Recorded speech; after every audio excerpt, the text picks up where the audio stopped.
are just inside 7 weeks until Election Day, and Virginia will be a battleground with every seat in the Virginia General Assembly up for grabs. We've invited the candidates from the Senate and House districts that represent the Richmond Metro to come on CBS 6 News at 7 here to talk about their campaigns. Tonight, I'm joined by Ghazala Hashmi, a Democratic challenger running for election to Senate District 10, which runs more or less from the center of Richmond west through part of Chesterfield to Powhatan. All right, well, Ms. Hashmi, thank you so much for coming in. Thank you for having me here. Tell us, what is this election about?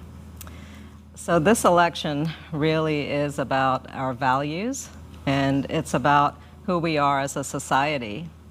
And if we're thinking about our legislative processes, our policies and our legislation ought to reflect those values that we're all committed to.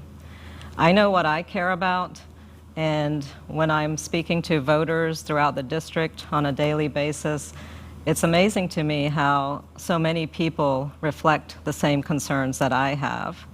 So if we're thinking about values, we really are collectively concerned about our children, making sure that they have access to quality public education.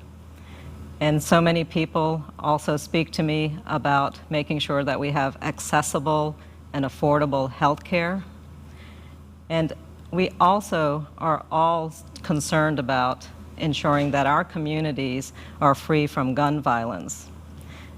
If we want to promote a government that's responsive and that reflects who we are as a society, these are some of the central concerns and the central values that I hear about on a daily basis. Well, you're a longtime educator. You said you just retired after 18 years at J. Sargent Reynolds Community College. Congratulations on your career there. Where would you start in education? You mentioned universal, perhaps, pre-K education for children. What does that look like, and would it cost a lot? How does that work? So we know from research that young students that have access to quality pre-K programs really get off to a wonderful start in the educational process. And a quality pre-K is not necessarily academically based. It's more about learning how to learn. And it's about the socialization of young children into that learning process. So many of our families don't have access to quality pre-education, and their children end up at a deficit right from the start. And that's a severe issue for so many of our families.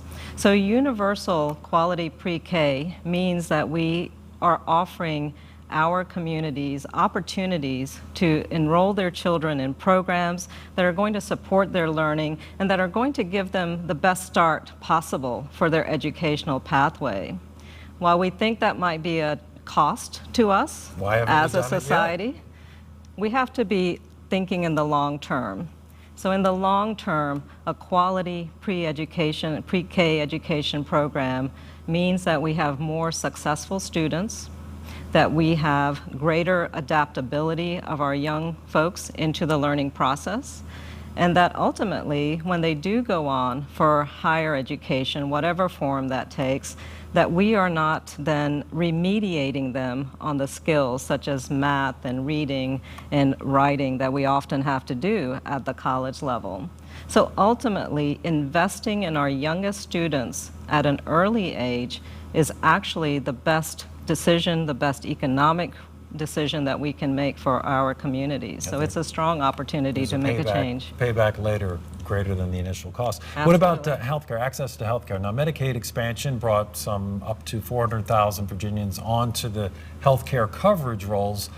What needs to be done more to increase access further or perhaps reduce the cost of healthcare? It was wonderful that we were able to expand insurance coverage for 400,000 Virginians. These are individuals who were previously uninsured, and now they have the opportunity to take the necessary steps to make sure that they are leading healthy lives and getting the kind of care they deserve.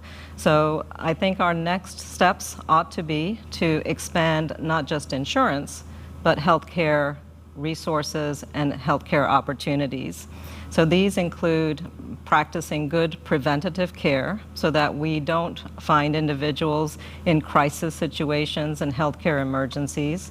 It also means that we focus on lowering the cost of prescription drugs, and that we take a look at new opportunities for delivering healthcare resources to our citizens.